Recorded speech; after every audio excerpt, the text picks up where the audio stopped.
Good day, friends, and a warm welcome to 4D, that is Detailed Discussion and Dialogue in Indian Diabetes. A warm welcome to our show, Season 2, Episode 11. Now, 11 is a very strong number. 1 plus 1 can be 2. It can be seen as 11, but the strength that we have in 11 is something that we'll explore over the next half an hour or so. A warm welcome to our expert speaker, Dr. Alankar Tiwari. Warm welcome, Dr. Alankar. Thank you so much, sir, for the kind introduction. It's a pleasure to be here. It's an honor for me to be here with you and discussing for today's session. The honor is ours. Dr. Tiwari is one of our most dynamic endocrinologists. Studied at the prestigious medical colleges, the government medical colleges in Prayagraj and in Meerut. He is now social media advisor, social media expert for the Endocrine Society of India. He is also president of the IAPEN, which is Indian Association for Parenteral and Enteral Nutrition, the UP chapter. And he combines the art and science of endocrinology, of diabetology in a very beautiful manner. Dr. Alankar, we'll be speaking today about the kidney, chronic kidney disease and diabetes. But I'm reminded of this Bhojpuri song where the singer says, he sings to the lady, his lady love, either you give me your heart, or if you can't do that, at least give me your kidney so that I can become rich. So, what is the role of the kidney in our culture? Do we focus more on heart disease or on kidney disease? What do your patients speak to you about? So you can understand the importance of kidney by the song only, that in place of heart, he is wanted the kidney also. So the importance of kidney is almost equal as compared to the heart in our body. And any damage to the kidney also reciprocates or also initiates or increase the cardiovascular morbidity also. So kidney is very, very much important to us. And we all know that diabetes has now become the largest contributor to the chronic kidney disease in India as well as in world. In diabetes, earlier we had a glucocentric approach. That was the best possible approach 2 or 3 decades ago, based on the evidence that we had at that time. We then realized that we were maybe going the wrong way, and we started thinking about the heart. But from one tubular vision, which is glucocentric, we moved to another tubular vision, which is cardiocentric. And many a times in modern science, in our discourse, we tend to view the kidneys as poor cousins of the heart. So, would you like to set the record straight, Dr. Lankar? We look forward to listening from you today. Yes, sir. Because even earlier it was not much into the consideration regarding the organoprotective effect. We were more focused on the glucocentric focus. Even now, even in many centers in peripheries and all, the treatment approach is mainly now glucocentric also. In our day-to-day practice also, we are seeing that most of the GPs and all, they are focused more on the glucocentric approach. And patients also, they are also very relaxed if the glucose numbers is below 200 and all, they are much relaxed, is glucose to theek chal raha hai. But जो organoprotective effect hai, that is not taken much into the consideration even now. So we all must I think create the awareness among the patients also, as well as the treating physicians and GPs, regarding the organoprotective approach in patients of diabetes, because for the long term better quality of life and longevity, we need the proper functioning of the organs also. Thank you, Dr. Tiwari. And we look forward to listening to you. Doctors from across the country join 4D. And like we said, it's a detailed discussion and dialogue. So we look forward to listening from you. And then we'll have lots and lots of questions from doctors across the country for you. Sure, sir. With your permission, I'll start my session today. So today we are going to discuss about the diabetes and chronic kidney disease. So the chronic kidney disease, which is due to diabetes and not any other cause, is labeled as diabetes kidney disease (DKD). So today we will see about the diabetes in India. The scenario of diabetes in India, we all know that India is becoming the hub of diabetes, and it is currently at second position in the world as the number of patients of diabetes living with diabetes in India is considered. The prevalence of diabetes is around 9.6% among adults aged about 20. And in India, among in every 11 adults, one is living with diabetes. and over 53.1% of the adults living with diabetes are still undiagnosed, which is a very alarming figure. So 90 million adults are currently living with diabetes in India, and among those, one in every two adults with diabetes are still undiagnosed. And 747,000 deaths are attributable to diabetes in year 2021. So we can well imagine the gravity of the situation, the alarming situation at which we are moving as the number of diabetic patients of India is considered. Now, diabetes and CKD, as we have discussed, that diabetes has become the most common reason, the most common cause for the chronic kidney disease. It contributes around 44% cases of CKD overall. The next most common culprit is high blood pressure. And we have already discussed in our previous sessions, like diabetes and blood pressure are like cousins and they go hand in hand. And mostly they are present together simultaneously in most of the patients of diabetes. So it further aggravates and increases the chances of chronic kidney disease in these patients if not taken care of diabetes as well as the high blood pressure. This is a mechanism of action, mechanism or pathophysiology behind development of CKD in patients of diabetes. Hyperglycemia or increased blood glucose levels, they affect the glomeruli and increase the angiotensin and angiotensin convertase enzyme levels, which further increases the angiotensin second. It increases the albumin excretion in the urine, which can cause further leads to chronic kidney disease. It also increases the single nephron GFR. So the first pathophysiological mechanism which occurs in a diabetic kidney disease is the hyperfiltration, hyperglomerular filtration. So there is proximal tubular growth and there is increased SGLT2 expression. And through this co-transporter of SGLT2, there is increased reabsorption of sodium as well as glucose from the proximal convoluted tubule, which further adds to the hyperglycemia. In proximal tubule, there is also increased messenger RNA and renin production as well as angiotensinogen production, which further increases the angiotensin 2, which causes increased tubular reabsorption of sodium. And this increased reabsorption of sodium, retention of sodium, it contributes to increased extracellular volume and which ultimately increases the blood pressure.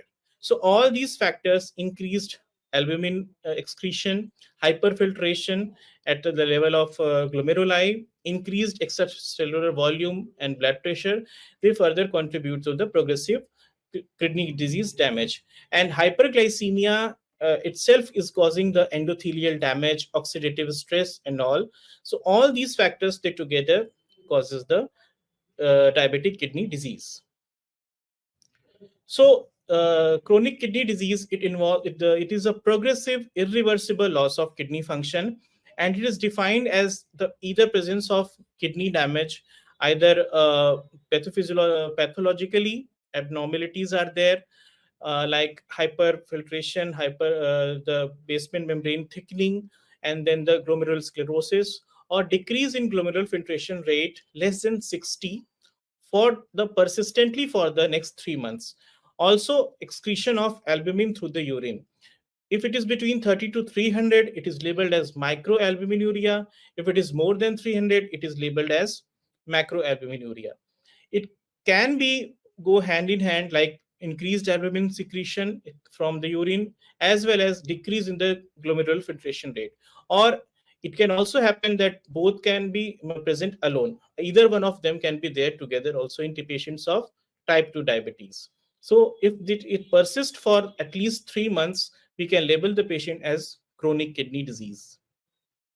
This is the classification of the CKD patients and staging of the CKD patients based on EGFR as well as the albumin excretion in the urine. So CKD is classified based on the GFR. We have divided into the G1, G2, G3A, G3B, G4, and G5 stage.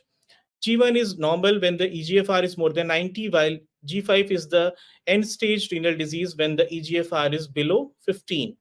And similarly for albuminuria, we have A1, A2, A3. In A1, the albumin excretion is less than 30 milligram per gram, as well as in A2 there is 30 to 300, and if it is more than 300 we label as A3 or severely increased albuminuria. And combining these staging with albumin as well as EGFR, we stratify the risk of the patient regarding going into the end stage renal disease. Now, who and when to screen? What are the groups of patients who should be screened and when? So we know that there are mainly two types of diabetic patients with us. One is type 1 diabetes and the second one is type 2. Type 2 is more common. In type 1 patients, the after time of diagnosis, we should screen the patients for kidney disease at least 5 years after the diagnosis. While in type 2 diabetes patients, we should screen at the time of diagnosis itself. Now, how to screen? We can have a spot urine ACR. It is a very easy and very convenient test which can be done at even in the OPD basis. And another one is measuring the EGFR level, which is measured by the creatinine clearance. And now, what to do with a positive result? If a patient comes with a positive result with this spot urine ACR or EGFR, then we can repeat and confirm, evaluate possible temporary or spurious causes for them, consider using cystatin C or other markers of renal injuries, and more precisely of creatinine GFR measurement. And if there is persistent abnormalities in decline of CKD, then we can label patient as the CKD. And what declines CKD diagnosis? What defines, as we have discussed, that there is persistent decrease in the EGFR for more than 3 months, or there is persistent urine ACR more than 30, or both of them together, or other evidences of kidney damage. We have other markers, newer markers like cystatin C, neuroglin 4, or kidney injury markers, etc. So now, what are the therapeutic strategies for diabetes management? Diabetes management in patients who are at risk of developing kidney disease or are having kidney disease, how to manage blood glucose levels and also protect the organ in these patients. Because as we have said, as the sir has said, like now we are moving from the glucocentric approach to the organoprotective approach. So we don't focus just on the numbers of blood glucose level. We also focus on halting the progression of various organ and preventing the end organ damage, various macro as well as microvascular complications of diabetes. And we all know that early initiation of combination therapy or intensive therapy is the key to achieve the glycemic control in patients of diabetes. And any delay in initiating the treatment can deteriorate the glycemic control as well as cause the damage to end organs, because we know that there is a term called as memory effect or legacy effect. If there is the bad control, poor glycemic control in initial period, that the body, the cells remember it for a very long time and can make the changes like that only. So we should focus on creating a good glycemic memory and have a very early intensive control with combination therapy. Now we have very novel medication therapies and FTCs which are with us, which are very good in controlling the blood glucose levels as well as preventing the organ damage and other having the pleiotropic benefits like cardiovascular benefits, renal protection, and others like. So these are used with along with diet and exercise, because we all know that lifestyle modification is the first and foremost management therapy for the patients of diabetes. So apart from lifestyle modification to control high blood glucose levels in patients of type 2 diabetes, these groups are DPP4 inhibitors like sitagliptin, linagliptin, alogliptin, SGLT2 inhibitors like canagliflozin, DAPA, and empagliflozin, and GLP-1 receptor agonist like liraglutide, dulaglutide, and semaglutide. So DPP4 inhibitors, they actually decrease the breakdown of GLP-1 and GIP-1 incretins. So they enhance the insulin secretion and action by incretin effect. And also they stimulates insulin secretion from beta cell. They decrease the glucagon secretion from alpha cell. They are weight neutral and have a very low risk of hypoglycemia. So they are very safe group of drugs. While SGLT2 inhibitors, they are very the latest addition to the armamentarium of diabetes drugs. They inhibit the SGLT2 co-transporter which are present in the proximal convoluted tubule and inhibits the renal reabsorption of glucose. So they work independent of the insulin level, and they cause the excretion of glucose through the urine. And they decrease the glucotoxicity in body, and also cause as the decrease in the systolic as well as diastolic blood pressure. And one additional and very important benefit of these group of drugs is that they also cause weight loss and also has a very low risk of hypoglycemia.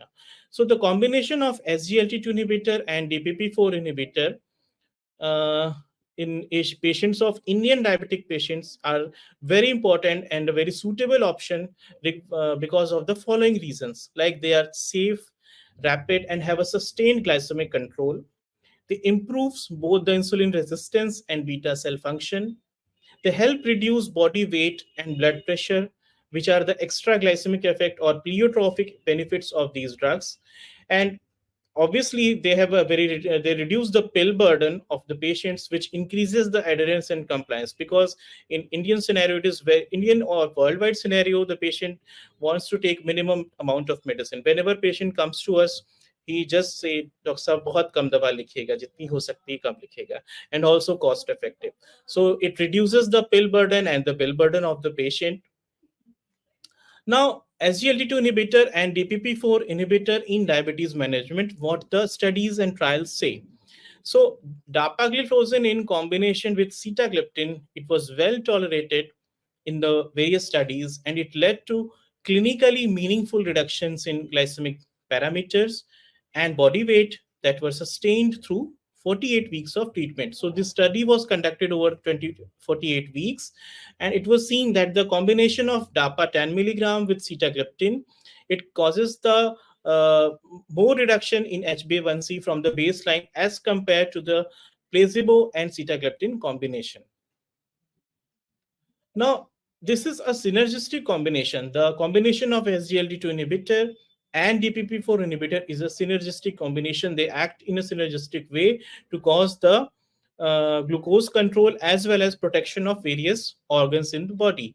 SGLT2 inhibitor, they increase the urinary glucose excretion, so does decreases the glucotoxicity, decreases the plasma volume, and it acts through the kidney and also cause a renoprotective effect, thus decreases the cardiovascular risk, because we all know that kidney damage as well as increased albuminuria is an independent risk factor for cardiovascular mortality. So it decreases the cardiovascular risk factors, decreases the body weight, serum uric acid, as well as reduction in blood pressure.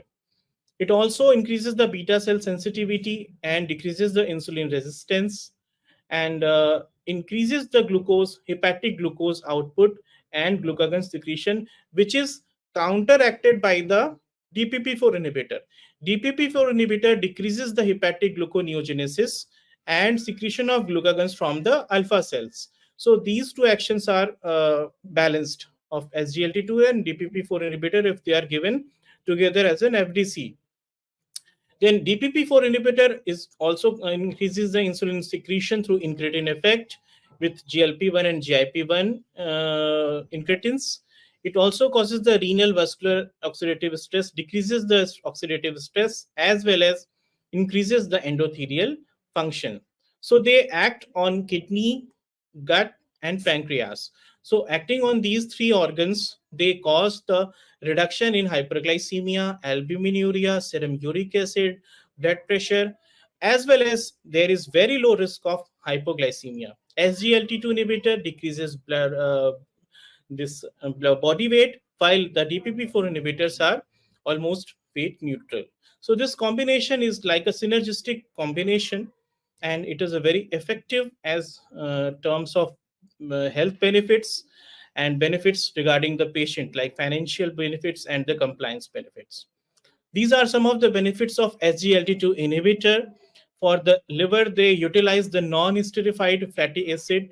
They increase hepatic glucose output, decrease ketogenesis, and decrease the steatosis. Some of studies, they have proven the role of SGLT2 inhibitor in cases of NASH and fatty liver disease.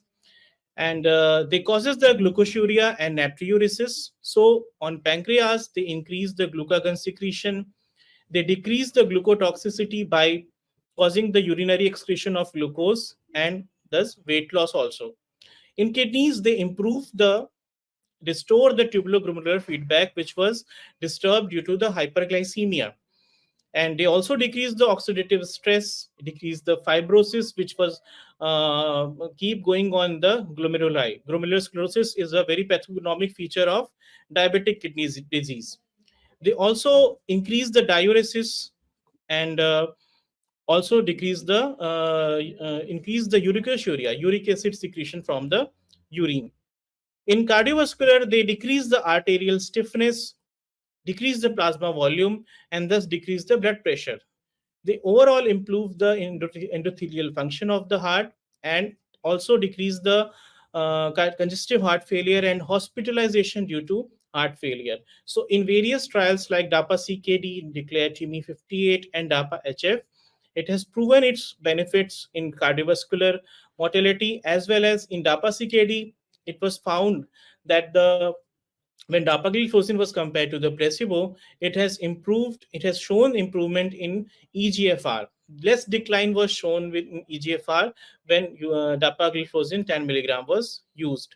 Both patients with type 2 diabetes, in type 2 diabetes with CVD or non-CVD. And similarly, in DAPA HF trial, it was shown that it has benefit in patients who have having the congestive heart failure and decreases the hospitalization due to heart failure in those patients. For lipids also, it decreases the fat mass, increases the lipolysis, and increases the free fatty acid utilization. So with all these benefits, it is a very wonderful drug and has helps on various organs which are affected by hyperglycemia in patients of diabetes. Now, what the evidence-based studies they say about the dose adjustment in CKD patients. So, for chronic kidney disease patients who are diabetic, so we will go with the HbA1c criteria wherever is applicable. So, SGLT2 inhibitor, they can be given if it is EGFR is more than 25, and the dose is dapagliflozin dose is 10 milligram per day, daily, and initiation is not recommended if EGFR is below 25, but may be continued in some patients who tolerate for kidney and CV benefit until they are going for the renal replacement therapy like dialysis and all. And sitagliptin, we should choose the gliptin which is renal safe. And if it is, we are using sitagliptin in patients of CKD, if it is the EGFR is less than 45, we should reduce the daily dose of sitagliptin to 50 milligram. If EGFR is less than 25, then we should make the dose to 25 milligram once daily. And because with the lower EGFR, the glucose lowering efficacy of SGLT2 inhibitor it decreases, but the effect of on kidney and cardiovascular benefits they are still preserved. So continuation of SGLT2 inhibitor are advisable in those patients even with a lower GFR. Dapagliflozin is approved for use of at least 10 milligram once daily with an eGFR of 25 to less than 45 ml per minute per meter square. Now, holistic approach for patients with diabetes and CKD. So it is very important. And what are the factors, what are the pillars for the diabetes management and organ protection in patients of diabetes? So lifestyle management comes very first of all with healthy diet, physical activity of at least 30 minutes per day, smoking cessation and all kind of addiction cessation, and weight management. Then first line drug therapy is like SGLT2 inhibitor if it is more than 25, EGFR is more than 25. Metformin if EGFR is more than 45 or between 30 to 45 with reduced doses. regular assessment of glycemia, blood glucose levels, albuminuria, blood pressure, cardiovascular risk assessment, and lipids levels. Then, if there is need of additional risk-based therapy, we can go for GLP-1 receptor agonist if needed, or other glucose-lowering drugs if needed to achieve the individualized glycemic target. Then other like RAS inhibitor at maximum tolerated dose if patient is also hypertensive, and we have other non-steroidal mineralocorticoid receptor antagonist like finerenone if ACR is more than 30 and patient is having normal potassium. This can also be considered. Other dry hydropyridine calcium channel blockers or diuretics can be added to achieve the target blood pressure levels, or other steroidal MRA if need be, if EGFR is more than 45. Moderate to high intensity statin therapy can be considered as per the ASCVD risk assessment, antiplatelet agent for the clinical ASCVD, and other drugs like ezetimibe, PCSK9 inhibitor, or icosapentine ethylene can be indicated based on the ASCVD risk factors and lipid profile. So this is the treatment algorithm or approach, holistic approach for the patients of diabetes who are also having the kidney disease. And one thing is very important, that regular risk factor assessment for every 3 to 6 months is advisable. So regular follow up with patients and counseling is very important for the patients. So that's all for the day. Thank you so much. Thank you, Dr. Alankar. Wonderful talk, very well presented. And we have lots of interesting questions. First of all, lots of compliments coming from doctors, thanking you for how simply you've elaborated on such a difficult topic. Uh, One question is, when we speak of SGLT2 inhibitors as nephroprotective, can these replace other renoprotective drugs? For example, ACE inhibitors or ARBs, or are they to be used in combination? Sir, as we are using ACE inhibitor, if person is using ACE inhibitors or ARBs from before, regarding the if patient is also having hypertensive and all, so ACE and ARBs have their own benefits regarding the blood pressure control and renoprotective effect. But this dapagliflozin is also has various other benefits like control of blood glucose levels, cardiovascular benefits, and renoprotective effects. So it can be added over these ACE inhibitors and ARBs if the patient's blood glucose levels are not well into the control. So they have own space and benefits, while the ACE and ARBs have their own benefits. One question coming from a doctor in Madhya Pradesh is, sir, can we prescribe these simultaneously? So patient comes to me today, patient has type 2 diabetes, is uncontrolled, and there is a need for renoprotection. So can I give an SGLT2 inhibitor like dapagliflozin along with ACE inhibitor or ARB simultaneously, or do I have to add sequentially? So, as we have discussed about the risk stratification and staging of the CKD, so we have to stage the patient according to based on their EGFR and albumin excretion UACR. So, in whichever stage the patient falls, then we will decide the treatment accordingly. If patient is already on the ACE inhibitors or ARBs, then we will monitor the serum potassium levels and then the doubling of the EGFR and creatinine levels. Then we will decide about the stopping or continuing the ACE inhibitors or ARBs. And for the dapagliflozin, we have discussed that if its EGFR is more than 25, then we can start the patient on dapagliflozin, according seeing the other benefits of dapa like controlling the blood glucose levels and other cardiovascular benefits also. So it can be started simultaneously as per the risk categorization and staging of the patient CKD. When it comes to fixed dose combinations, one very popular combination in the country is dapagliflozin and sitagliptin. So, would you like to speak about this? What are the EGFR cutoffs for the thresholds for initiating the treatment? Is there a threshold for discontinuation? Yes, sir. The threshold is below 25 to 20. Recently, they are coming to 20. Some studies have also told about the 20 EGFR patient. So it could be given up to 20 EGFR, dapagliflozin. Sitagliptin can be given safely above 45. If EGFR is falling below 45, we have to reduce the dose of 100 milligram per day to the 50 milligram per day. And if it is falling more than 25 ml, then we have to reduce further to 25 milligram per deciliter. So we have to reduce the dose of CETA as well, sitagliptin. If EGFR is below 20, then we have to stop the DAPA also, or patient is moving to hemodialysis. A question from one of our colleagues is, and she points out, and rightfully so, I think, sir, in theory, all these drugs are easy to use. But practically, I have patients who don't come back to me for regular follow up and for RFT, for regular RFT. Overall, is dapacetalgliptin a safe combination to use in case the patient is not going to come back to me for the next 6 months? And what are the counseling tips? When should I tell the patient these are the red flags? You must come back to us if you experience any of these symptoms. Patient must be counseled well before. Whenever the patient comes to us, we should be counseling the patient for the follow up, especially in all the patients. And if it is not coming, we have to tell the patient about the regular monitoring of blood glucose level, that is called as the self monitoring of blood glucose levels. Then should be aware from the some symptoms like urogenitary infections. If patient is having any kind of urinary tract infection or mycotic genital infections, any itching around the genitalia, then he or she must be aware and tell or inform his or her doctor also.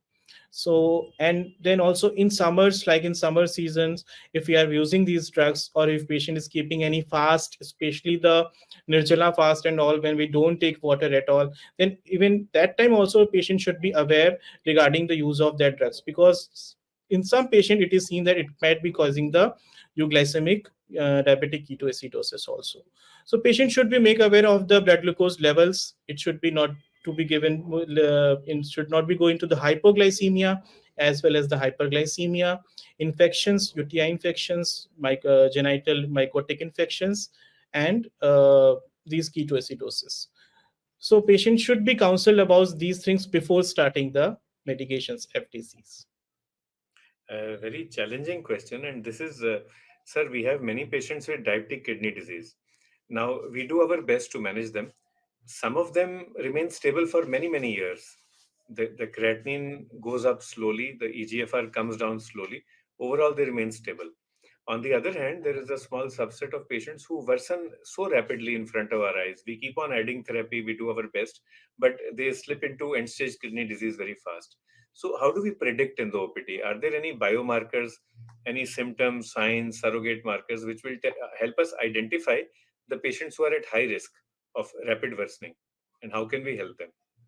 See, high risk patients are like the risk factors are already there are some genetic factors also, the and some non modifiable factors like age, ethnicity, and male preponderance also for the CKD.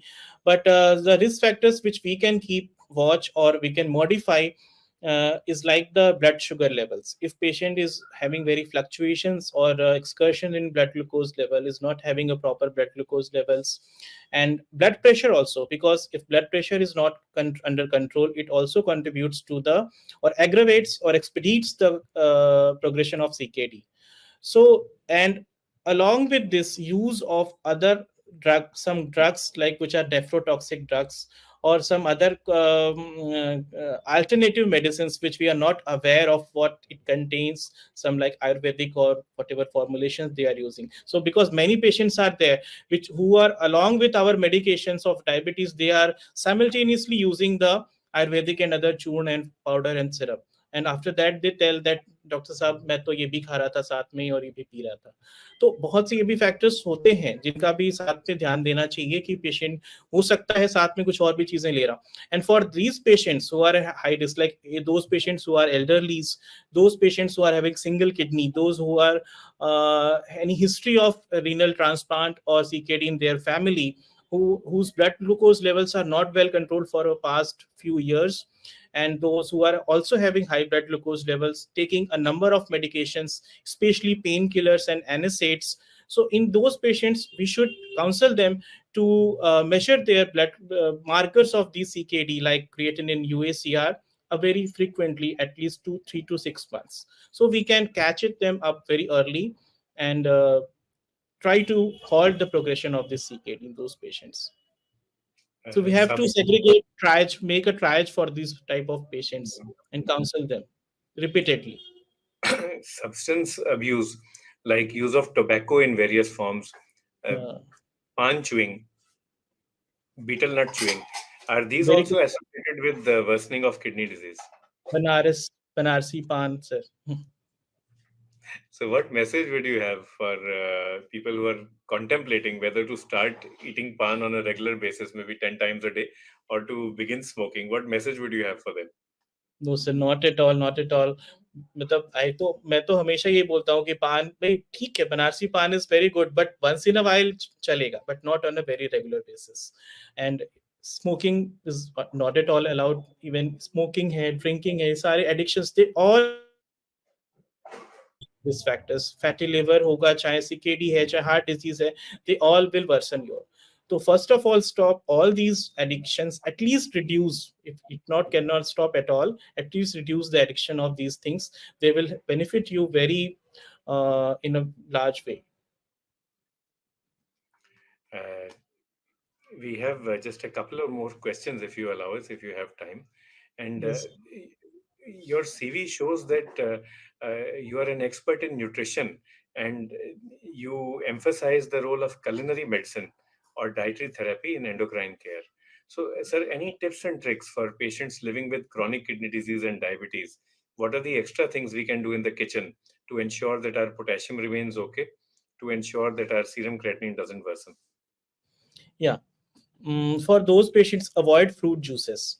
Fruit juices, it is harmful both for your glycemia, your blood glucose levels, as for your kidney disease. It will can increase the potassium levels and also the blood glucose levels. Reduce, take the protein. Your daily protein should be zero point 0.8 gram per kg body weight, not more than that. So restrict your protein intake through that, and avoid nephrotoxic drugs. Many other unknown Ayurvedic preparations or drugs reduce the these painkillers or NSAIDs or another type of like kadha and all. So preparation concoctions wo hai. And take the healthy foods like nuts, green vegetables. And if CKD, you can reduce the amounts of this spinach and sag. They contain a amount of potassium, so you have to take a moderate proportion of these spinach and sag, especially in the winters when they are in abundance, all that. And otherwise you can take the all the good things like uh, protein like dal and chapati and whatever we have, but in moderation. So moderation is the key here. You have to reduce your water intake also up to 2 to 2 liter per day as per the weather condition is allows. And salt intake, you should also reduce your salt intake also. That will help to protect and keep your blood pressure in control as well as your kidney damage also. So these are some of the precautions which you can keep in your dietary habits. And increase the calcium intake also, because in kidney patients we have also the dysfunction of mineral metabolism and calcium phosphorus metabolism. So mostly patient they are having a deficiency in calcium and vitamin D. So we have to take those dairy products and all that who are rich in calcium. So these are some of the tips and tricks which you can use. There is a specific question regarding coconut water. So, what advice should we give to people living with diabetes, to those living with kidney disease, maybe to those with hyperkalemia? Yes, for diabetes patients who are not having kidney disease, we can take one coconut water per day. That is not harmful. But those patients who are having kidney disease, it is not advisable at all to take coconut water. It is rich in potassium. So if your potassium level is under control, you can have a moderate or small amount of coconut water if at all you want. Otherwise, it's better to avoid it. There's one last question, sir, and this is with regards to FDCs, fixed dose combinations. Now, India is known as the capital of fixed dose combinations. Very few people will know, but the first fixed dose combinations in the world were developed in our country, whether it was iron and folic acid, or maybe ibuprofen and paracetamol, or in the diabetes arena, it was fenformin and chlorpropamide. So we are world leaders in this. In the current scenario, sir, in your clinic, how do FDCs help your patients? And if we can Yeah, take an as example of Dapa-Sita. yeah, Dapa-Sita, we have discussed the benefits of the FDC of Dapa-Sita, like they are very synergistic in actions and provide all those benefits to the patients of diabetes, and have so many organoprotective effects also. But as for the patient's point of view, it is very good that it reduces the number of pills for the patient and also the cost effective, because in clinical practice we always face those patients who take, doctor साहब मेरी sugar तो control कर दीजिए, दवा भी बहुत कम चाहिए और बहुत कम पैसे भी लगे, they all the conditions put for you. So FDCs, they fulfill all these conditions of the patients, and you can cater these choice and conditions of the patients with FTCs. So with the health benefits, they are also beneficial regarding the cost and the number of pills, and increases the adherence and compliance of the patient also. So it is good to have these FTCs. Thank you, Dr. Alankar. Even I have seen in OPD, the dapagliflozin sitagliptin doses don't need to be titrated. So it's a static dose. So you give that. On the other hand, there are many patients where the metformin dose has to be titrated. Patient may have metformin intolerance. There may be a mimic of metformin intolerance.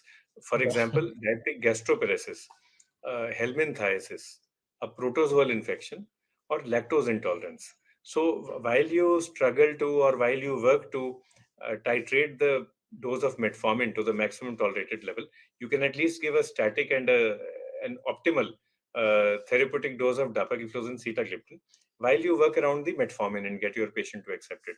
So that is one Yes. other advantage that we have. Also, it is to begin once in a day also, no? That is also beneficial. That's the other advantage, yes. So with this, sir, I'd like to thank you very much on behalf of 4D, that is detailed discussion in diabetes, in dialogue in Indian diabetes, and on behalf of all the doctors from north, east, southwest of the country who are gathered, who are tuned in today. I'd like to thank Dr. Alankar Tiwari for his wonderful talk. And thank you for reminding us that the kidneys are not a poor cousin of the heart. They have the same level. And especially if you listen to Bhojpuri music, the kidneys are more expensive, they are richer, they are more precious than the heart. Thank you, Dr. Tiwari.